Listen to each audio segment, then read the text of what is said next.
పుట్టింది తెలంగాణలోని యాదాద్రి జిల్లా కొండాపూర్ గ్రామం. ఉన్నత చదువు చదివి యుఎస్లో సాఫ్ట్వేర్ ఉద్యోగం చేసొచ్చి 2014లో టీడీపీలో రాజకీయ అరంగేట్రం చేశారు. సైబరాబాద్లో చంద్రబాబు నాటిన మొక్కను తానంటూ రజనీ చేసిన ఒకే ఒక్క డైలాగ్తో బాగా పాపులర్ అయ్యారు. చంద్రబాబుకి హ్యాండ్ ఇచ్చి సైకిల్ చకచకా దిగేసి జగన్తో చేరి వైసీపీ కండువా వేసుకున్నారు. వాస్తవానికి చిలకలూరిపేట వైసీపీలో మర్రి రాజశేఖర్ రూపంలో అడ్డంకి ఉన్నా తన ధనబలం, సోషల్ మీడియా ప్రచార బలంతో చాకచక్యంగా దాటేశారు. విడుదల రజనీ 29 ఏళ్లకే చిలకలూరిపేట నుంచి అసెంబ్లీకి వైసీపీ నుంచి పోటీ చేసి తన రాజకీయ గురువు పత్తిపాటి పుల్లారావుపై గెలిచి రాష్ట్ర రాజకీయాల్లో సంచలనం సృష్టించారు.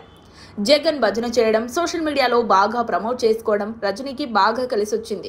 ఇదే ఆమెను 2022లో ఏకాఏకి ఆరోగ్య శాఖ మంత్రిని చేసింది. అక్కడే అసలు కథ మొదలైందని చెప్పాలి.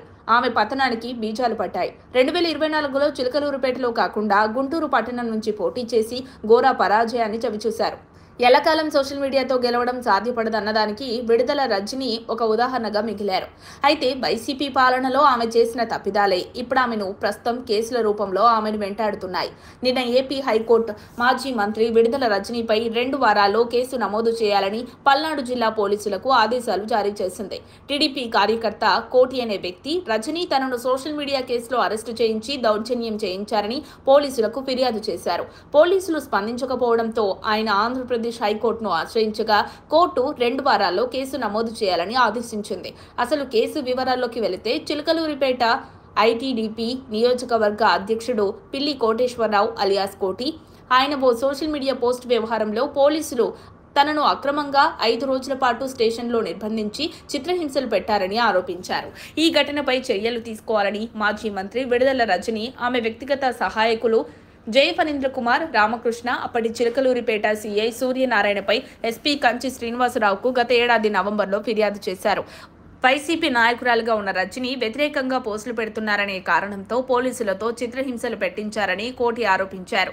విడుదల రజనీపై అనేక ఆరోపణలు, వివాదాలున్నాయి. పల్నాడు జిల్లాలోని చిలకలూరిపేట నియోజకవర్గం పసుమరు గ్రామంలో ప్రభుత్వ రిజిస్ట్రేషన్ ప్రకారం ఎకరా 12 లక్షలు పలుకుతోంది. అయితే జగనన్న ఇళ్ల స్థలాల కోసం ప్రభుత్వానికి ఇస్తే ఎకరాకు 31 లక్షలు ఇప్పిస్తానంటూ అప్పటి మంత్రి రజనీ రైతులకు ఎరేశారనేది ప్రధాన ఆరోపణ. అయితే అందులో కొంత కమిషన్ కోరుకున్నారు. మధ్యవర్తులుగా కొందరిని పంపి ఎకరాకు 2.5 లక్షల చొప్పున మొత్తం 1,16 లక్షలు రైతుల నుంచి వసూలు చేశారు. కూటమి ప్రభుత్వం అధికారంలోకి రాగానే పసుమరకు చెందిన రైతులు ఎమ్మెల్యే పత్తిపాటి పుల్లారావుకు, ఎంపీ లావు శ్రీకృష్ణదేవరాయలకు ఫిర్యాదు చేశారు. జిల్లా ఎస్పీని కూడా కలిశారు. విచారణ జరిగితే గుట్టురట్టవుతుందని భావించిన రజనీ మనుషులు మొదట తీసుకున్న 1,16 లక్షలు తిరిగిచ్చేశారు. ఆమె ప్రజలను ఇబ్బంది పెట్టి డబ్బులు వసూలు చేశారనే ఆరోపణలతో పాటు దర్యాప్తులు కొనసాగుతున్నాయి.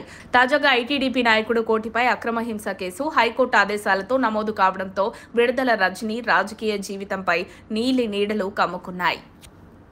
మరిన్ని అప్డేట్స్ కోసం మా కాయ్ టీవీని సబ్స్క్రైబ్ చేసుకోండి. మా వీడియో కనుక మీకు నచ్చినట్లయితే లైక్ చేయండి, షేర్ చేయండి. మీ విలువైన అభిప్రాయాలను కామెంట్ బాక్స్లో తెలియజేయండి.